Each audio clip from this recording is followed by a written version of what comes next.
but depending on the time of the load shedding, you are also going to most probably want to continue to work on your job. For instance, computer, need internet access, and the kids are going to need the computer maybe to do homework and so on. So what you do there is install a little UPS, and the UPS, you could be looking at a fairly cheap version. You don't need to buy the most expensive. If you want to supply electricity for the computers, your internet connection, and say, for instance, your TV for some entertainment and so on, you're looking at about 15, 20,000 Rand type of maximum. Then I would also suggest that you need to make certain that you can have enough water for a emergency situation. So I normally install a 1,000 to a 5,000 liter roof capture water system. But now other little things, you can actually cook quite well without having to go and install gas stoves and so on. We are really blessed in South Africa with sunlight, so you can use a slow cooker, which is a solar slow cooker, where you can put in a, say for instance, a chicken, and that chicken can be cooked within from 9 o'clock in the morning till 4 o'clock in the afternoon, and then take the chicken, put it into a hot box, where the hot box is where it will keep it nice and hot for you until you eat at 6 or 7 o'clock at night, and there you go, you know. With the other thing a is solar slow cooker. Yeah, you get a solar fast cooker as well, which is a parabolic reflector. And on that, I can boil water in 5 minutes in the sun, and I can also make a breakfast. I can do eggs, and I can do bacon. Really? And so on. So yes, it's not a problem. And actually, you can get your kid to build these things with making use of, say, for a parabolic reflector, you take old TV, you know, old satellite dish, and you put tinfoil on it, and you've got a reflector. And then if you want to build a solar slow cooker, you take a box and you line it out with tinfoil, and then you close the top with a piece of perspex or glass, or even this cling wrap, which you can get. So you can make these things cheap. You can buy them as well, obviously, and they look very cool and they're very nice. And you don't go and buy them off the shelf. You have to go and do a little bit of searching on the internet, and you can get it. But in the meantime, you can have your rice cooking in one of these flasks, and you put your handful of rice, or how much rice you want to cook in there, and you put in boiling water, and you leave it, and then after the day you have lovely cooked rice. There's Just so many come ways again to with skin that a one cat. about the flask. You put normal boiling water into it, and your rice. By the end of the day, you have cooked rice. Cooked. Yeah, that's an old trick we used to do we actually do when we go camping. You know, it is, for instance, when I go off-road, I do my washing in my car, taking an old plastic container, throw my washing in, water, a bit of soap, and then all the jaggly jack with a 4x4 as you drive. You find that it does your washing for you. On the engine, I take a tinfoil and wrap in some sausage or maybe some chicken and so on, put it onto the exhaust manifold, and whilst I'm driving, I'm actually cooking my food. And then once I start smelling it, I stop, I take it off the exhaust manifold. I've got this beautifully cooked. It's all about what we say in Afrikaans, maak 'n plan.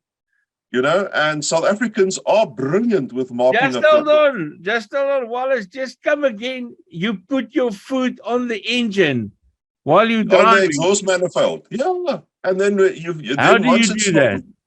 Well, what you do is you take tinfoil, and you make a nice thick layer of tinfoil. Then you put what you want to cook, you put in there. Normally you find sausage and chicken works very well.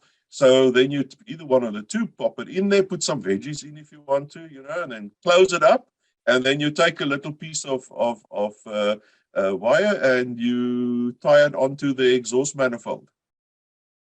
These modern cars, obviously, you can't do it with these modern cars. And how long does it take before it's cooked? Well, it all depends on how fast you drive. No, that's not really. It depends, but it's normally about an hour or so, and because it gets quite hot there, right? And so what happens is especially, you know, I drive Toyota Land Cruiser. So the Cruiser has got some lovely space there to do it. And then what happens is you'll find you get the smell. Land Rovers work even better because they've got so much space for stuff to come through that if you open up the two little flaps in front and you smell this lovely smell of the stuff that's cooking, stop, open up the bonnet, take off your lunch or so on. And there are so many ways and creative ways to survive without electricity being available. It's actually quite a nice it's quite a nice challenge to do. Yeah, you wrote a book about making plans, but I want to go back to the UPS for your computer. And you say those things you can get quite cheap. And how long does it take to recharge? And is it really worth the money that you spend on it? Well, I'm running on a 2,400 volt amp little unit, which I bought off the shelf. And I don't have fancy lithium iron phosphate batteries because they, I just got normal gel batteries in, and it's been running for me with this whole load shedding now without any issues. I'm running my computer. I've got a little fan. I've got a little light. I've got my TV going. I've got everything going, and that was around about 18,000 Rand, which it cost me. And it's got enough time to recharge between the stage 4 and stage 5 load shedding, no problem. And it's treated me very well. If Eskom has to go and have a brownout or where we lost for a day or two or even longer, okay, cool, then I'm not going to be able to recharge it. But with the current load shedding of 2 hours or maximum 4 hours off, I've had no issues with it. It's not the best on the market. It's not the most expensive on the market. It's really I can go and spend 50,000 Rand, and then I can get lithium ion batteries in, and I can get and run more stuff. I can go up to 150,000 Rand. I can even go up to 1.5 million or 2 million Rand, and I can give Eskom a middle finger. But the thing is that it's not necessary. Let's go with the flow. Let's go to cooking, especially in times when you have serious load shedding. I see they talk about the possibility of load of phase 15, stage 15. But cooking wise, I know there's what they call a rocket stove that they sell nowadays. But I learned that you can actually build that with bricks. Well, it's so simple.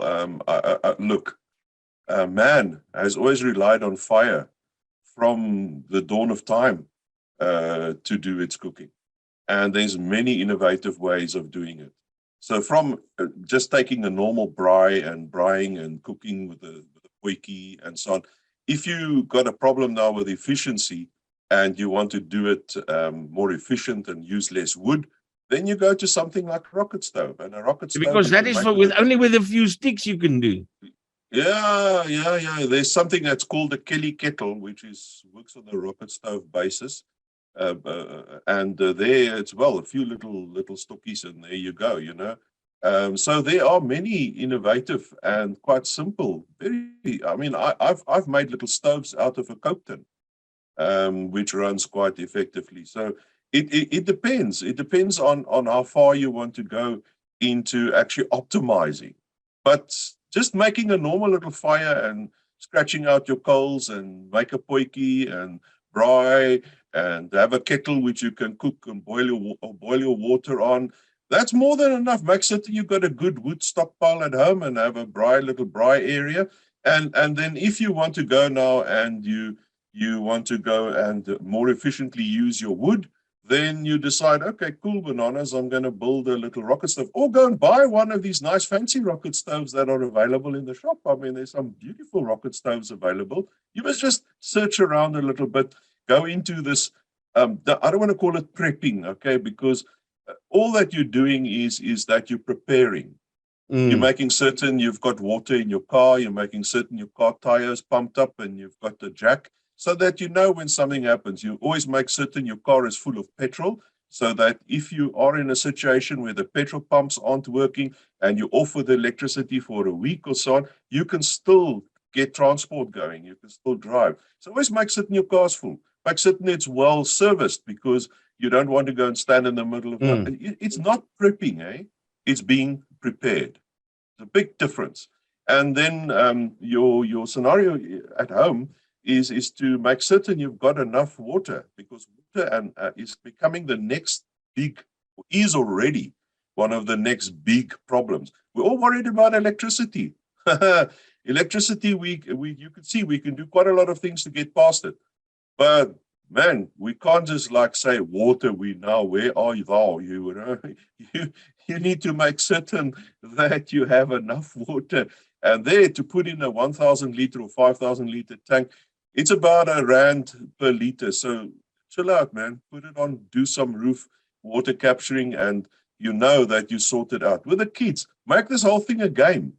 Don't make it, now the world's is falling on my head, Get the kids involved. And for the kids, for instance, make certain that they've got good, nice, strong LED lighting, which you can recharge, available in their room for their homework. And so that you know that it won't disrupt them. Hey, man, my opa always used to say it's only dirty people that bath. So you don't have the kids to go to shower twice a day, and they don't have to go and bath every day. If you've got a load shedding situation and they have to skip a bath or so on because you haven't got what is required, there again, your geyser is one of your big energy users. Go and install a little solar panel geyser heater. And that is another way to save money and to make certain you've got hot water available.